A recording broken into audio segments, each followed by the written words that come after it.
Mr. Chairman, distinguished ladies and gentlemen, I bring you greetings from my President, His Excellency Dr. Ernest Bai Koroma, the government and people of Sierra Leone. I thank the Institute for Cultural Diplomacy, ICD, for inviting me to make a statement at this International Economic Congress 2014. I consider this a great opportunity for a small country like Sierra Leone to participate in this all-important forum. It is a great honor to be able to share my views and our experience in Sierra Leone as we consider global trends in creative economies, education, entrepreneurship, and tourism as drivers of sustainable growth. According to the Creative Economy Report 2008, and I quote, "Nowadays, in the most advanced countries, the creative industries are emerging as a strategic choice for reinvigorating economic growth, employment, and social cohesion. And the so-called creative cities are proliferating in Europe and North America, revitalizing the economy of urban centers through cultural and social development, offering attractive jobs, particularly to young people. The turnover of the European creative industries amounted to 654 billion euros in 2003, growing 12.3% faster than the overall economy of the European Union and employing over 5.6 million people," end of quote. The creative industries are the drivers of the creative economy. While the impact of this sector has in the past been felt mainly in developed countries, some developing countries, particularly in Asia, have begun reaping the benefits of this sector. Unfortunately, in Africa and in countries like my own, not much has been done so far to harness the potential of the creative economy. Mr. Chairman, distinguished ladies and gentlemen, I believe that the creative industries represent an essential tool for finding solutions to not only economic growth issues, but also social problems in developing and least developed countries. Therefore, developing the creative economy of these countries will have an impact on the reduction of poverty and inequalities, while at the same time enhancing social cohesion. And I believe countries like mine, which experience a devastating civil war, are most in need of the benefits the creative economy can provide. The story of the economies of most developing and least developed countries is generally one of exploitation of mineral and other natural resources. Unfortunately, experience has shown that this has not positively impacted on the livelihood of the local people, nor has it promoted inclusive growth. There is now, however, a general awakening to the need for alternative economic activity, hence the attractiveness of the creative industries, which by their very nature are attractive to young people who form the majority of the people in the developing world. Along with creativity, entrepreneurship is essential for the successful development of the creative economy. Entrepreneurship puts innovation into action. It is what weaves together the bits and strings of ideas to create new products, market, and to build new jobs.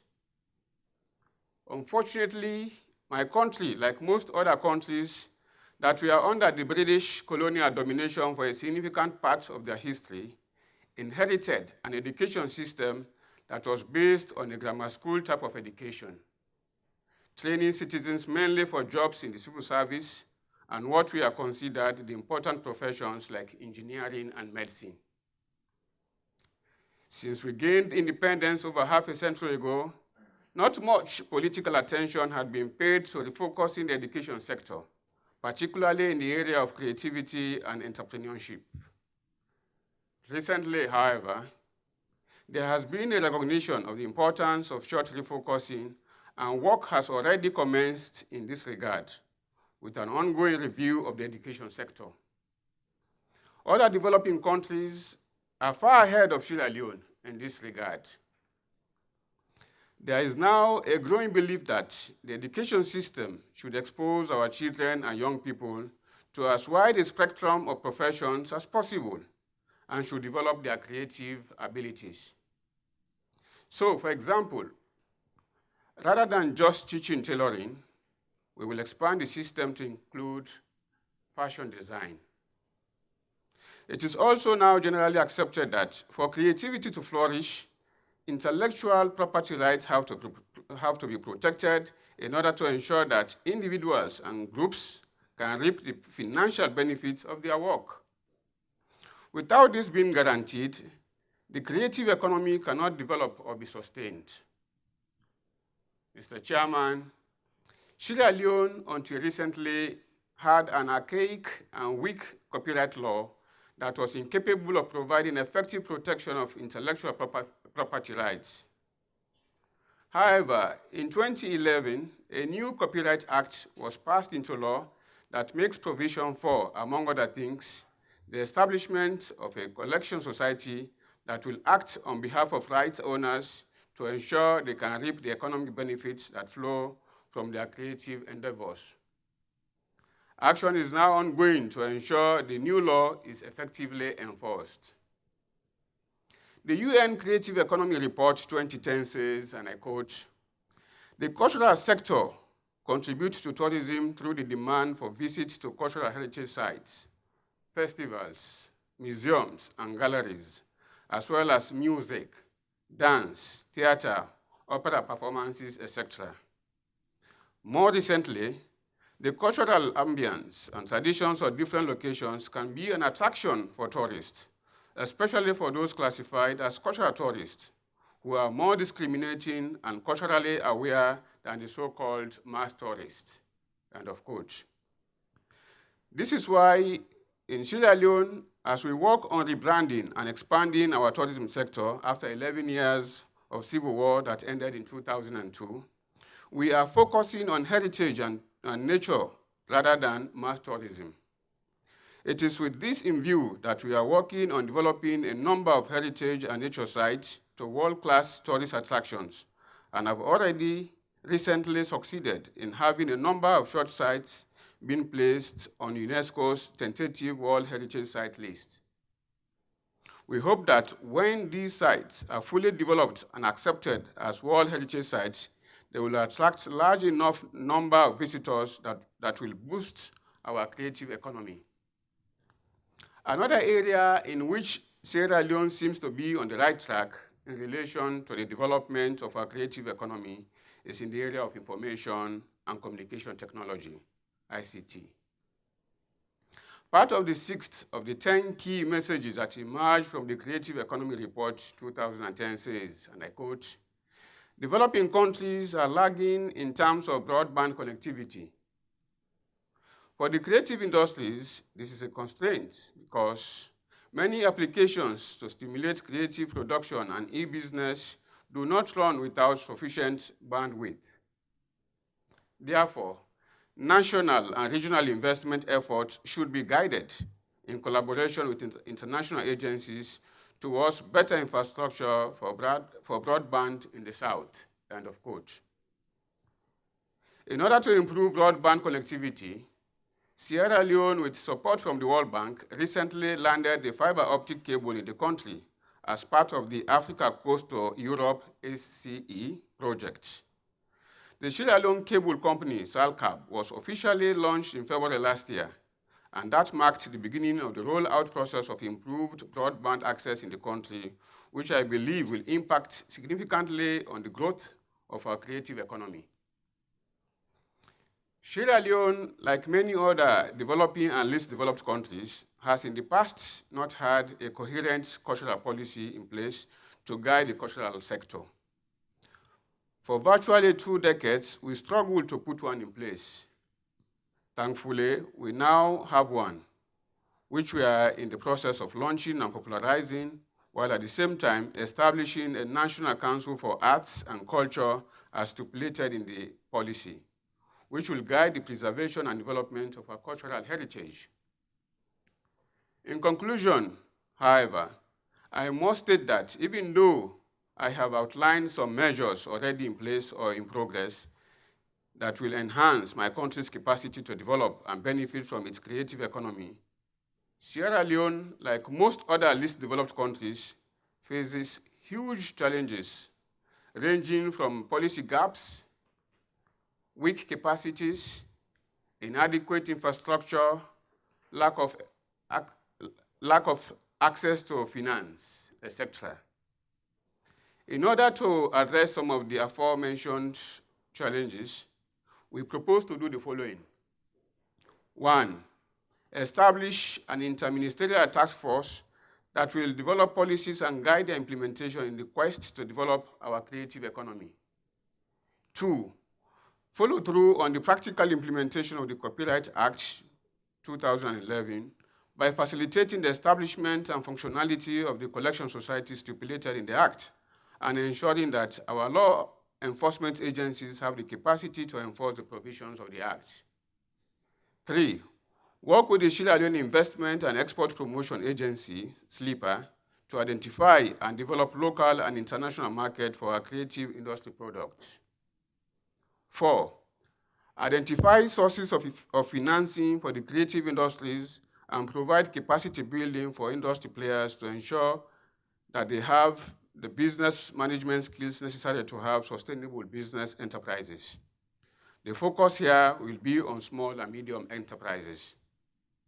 5, our music and film industries have shown positive signs and potential for growth and expansion. We will focus our attention initially on these 2 sectors, which we believe can, in the short term, provide employment and wealth creation for our youths, bearing in mind the youth bulge in our population and the current level of unemployment.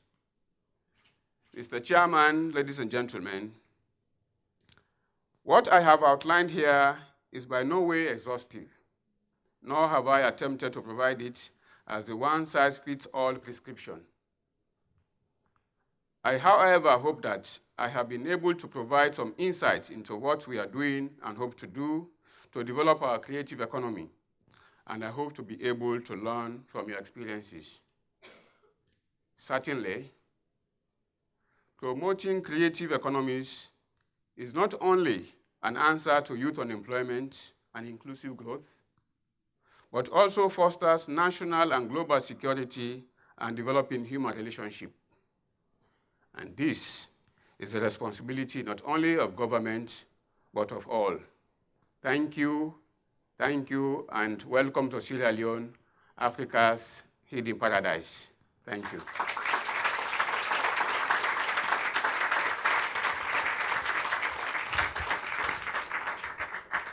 Thank you very, very much, Mr. Bayuku Konte, for this interesting keynote address and giving us a very interesting insight also into the Sierra Leone experience.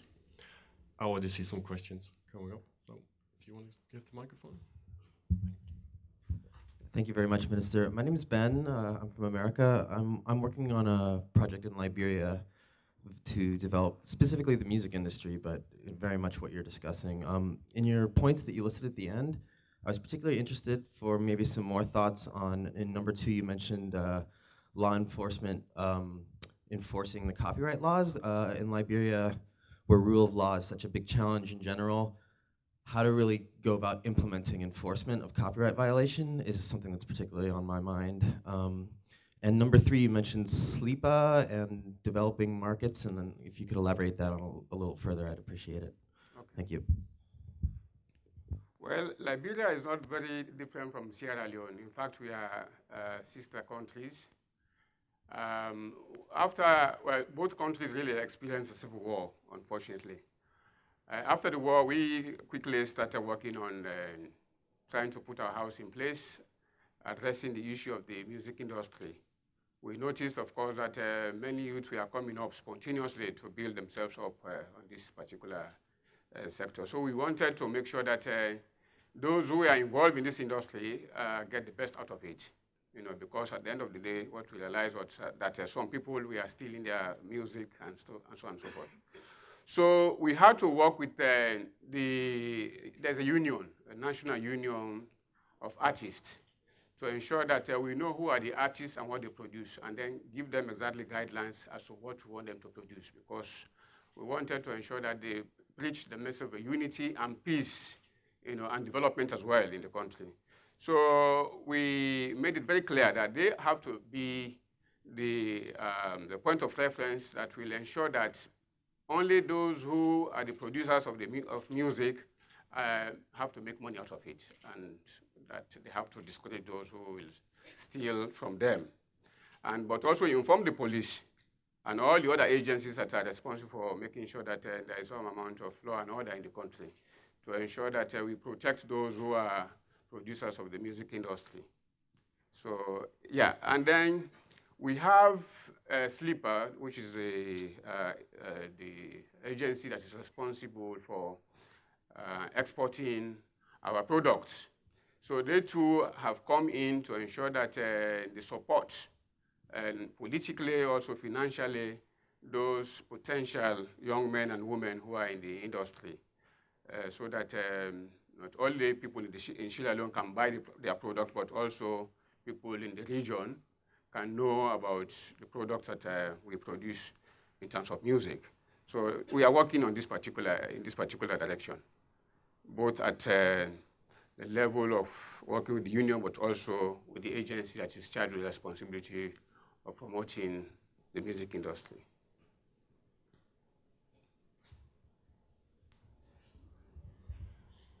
Any other questions? No? Well, if no other question, may I quickly state that Of course.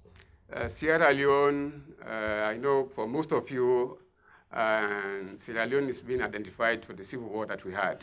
Well, it ended in 2001, and since then we have been enjoying peace and stability. It's one of the most beautiful countries in the world, endowed with the finest, the cleanest, and the most beautiful beaches in the world, and a very rich ecotourism sites. We have tens of birds and butterflies, monkeys, pygmy hippos that are unique of Sierra Leone. But also, the people of Sierra Leone, according to tour operators, they say we are one of the most hospitable people in Africa. Very friendly, very very helpful. And of course, in this moment, we are having the highest economic growth in West Africa. Fortunately, we are endowed with huge natural resources, about 39 different types of mineral resources, from diamonds to gold, bauxite, rutile, you name them. So it's an interesting place to visit. You will not regret it. And tour operators have started coming to see how stable and how interesting Sierra Leone is. So, as I said, please come. I think we should all come to have a look for ourselves. Right? Okay. Before we have lunch, I would like to ask you to give us an extra round of applause for Minister Bayuku Konte.